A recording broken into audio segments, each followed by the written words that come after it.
Hey, what's up, YouTube? This is Drew, and it is Tuesday, and I'm making a video response to Tommy Acexdeuce90.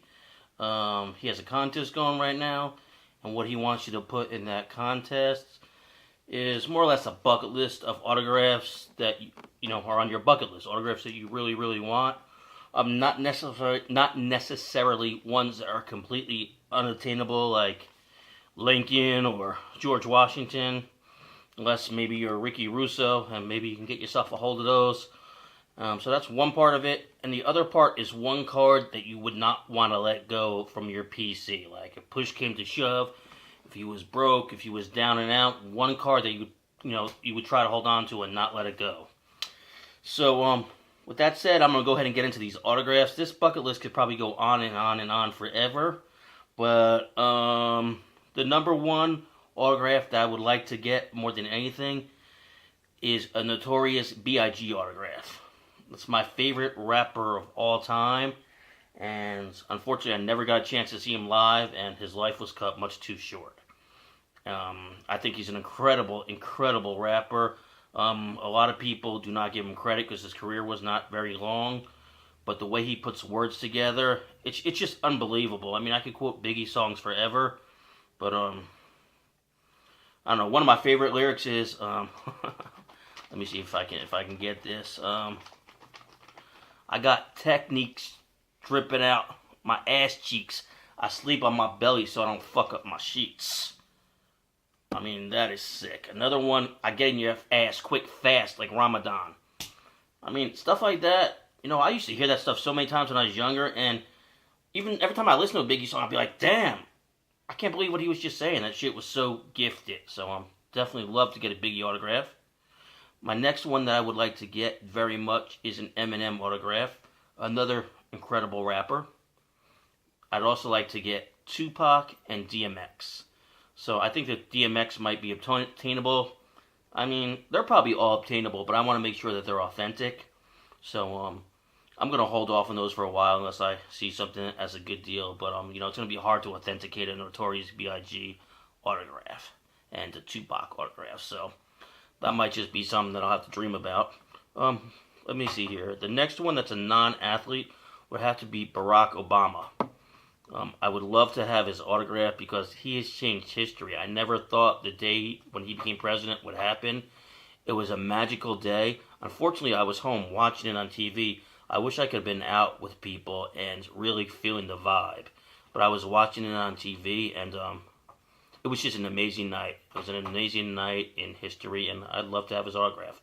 I don't follow his politics usually, whether he's a wonderful president or not, whether he's done a lot for this country, but that was an amazing night that I will never forget, and I'd love to have his autograph.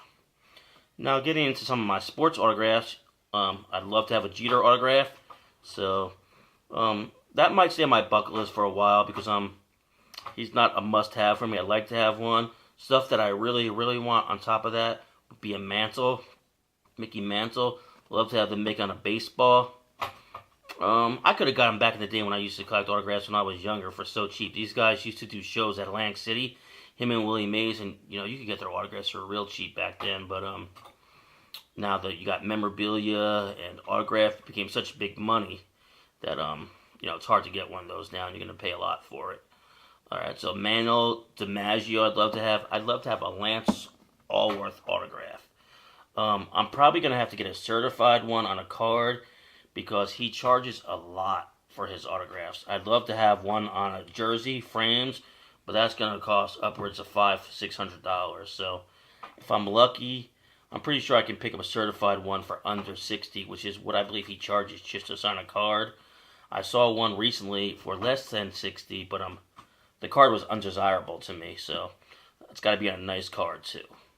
Now, some more autographs are on my bucket list. Anyone ever employed by the San Diego Chargers. So if you were drafted, in the 6th round, basically if there was a card made of you, I'd like to have an autograph of you. So, also love to have a Jackie Robinson autograph. Would love, love, love to have one. That one's probably going to have to remain on the bucket list for a while with most of these. Another one I'd love to have is Kobe Bryant, my favorite NBA player of all time. So we'll definitely love to add him. And now that he's signed with Panini and he's like the spokesman, his autographs to me are a little bit less desirable. It's not like getting a Kobe autograph isn't like it was back in the day. You know, his autograph is a lot easier to get now, and the quality of cards that he's on and the amount of products he's on. To me, it just takes the value down, and so maybe I'll try and get him on something game used down the line, like a like a 16 by 20 or something like that. I think that'd be a little bit better than having him on a card. Another autograph I'd love to have is Tiger Woods. Tiger Woods is my favorite golfer of all time, and in my opinion, the best golfer to ever play the game. So would definitely love to have him. Then I'd love to have Kareem Abdul-Jabbar, Magic Johnson, and I'm going to finalize this list with a Kevin Durant autograph. Would love to have one. I had one in the past, and I let it go, so I'd love to get another one. Now, the next part of Tommy's contest, like I said, is a card that you would never let go in your PC. Unfortunately, at this time, I do not have that card. I have a ton of Damian Tomlinson cards that I wouldn't want to let go, but I think I would let them go if I had to. Hopefully, it won't come to that. But the card that I had that I let go, that if I could get again, it'd be a 1961 Mickey Mantle. When I was younger, I just strictly collected baseball cards. I got into collecting cards in '83, and I always wanted a Mantle card. And at a local card shop of mine, there was a Mickey Mantle. It was a 1961, and I don't remember exactly what I paid for it. I know it was less than $50, and I was so overjoyed to have a Mickey Mantle card in my collection. For you guys that collect back then and even today, you know what it was like to have a Mickey Mantle. You would dream of having the 52. You'd look at the set all the time, see what the appraised values were. You knew you know that you were probably never going to get a 1952. But I mean, any Mantle when you were 10, 11 years old, I mean, that was a prize piece. You know, my family didn't have a lot of money when my dad just came home and said, here you go, boy, here's a Mantle. This was something I had to buy with my allowance and money that I had earned at little part-time jobs and so forth.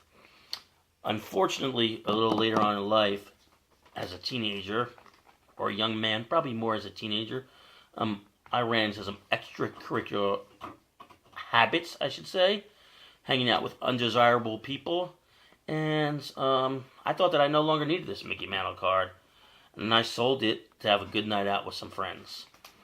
I probably regretted that as soon as that night was over, and I always felt dirty for getting rid of that Mickey Mantle. Bringing this story up today still makes me feel dirty all these days later, and if I could get that 1961 Mantle again, which, you know what, I know I can get it again. You know, I spend all these money on Charger cards. I might just have to pull the trigger on there, put that in my collection, and that'll be a keeper for life. That card meant so much to me, and so stupid to give it up as a child, but, you know, sometimes, you know, you see things better in hindsight. As they say, it's 2020. So, that's enough rambling. Go ahead and get in Tommy's contest, Acexdeuce90. I'm sure most of you guys already know who he is. And Tommy, thanks for putting this little contest together. I enjoy watching your videos.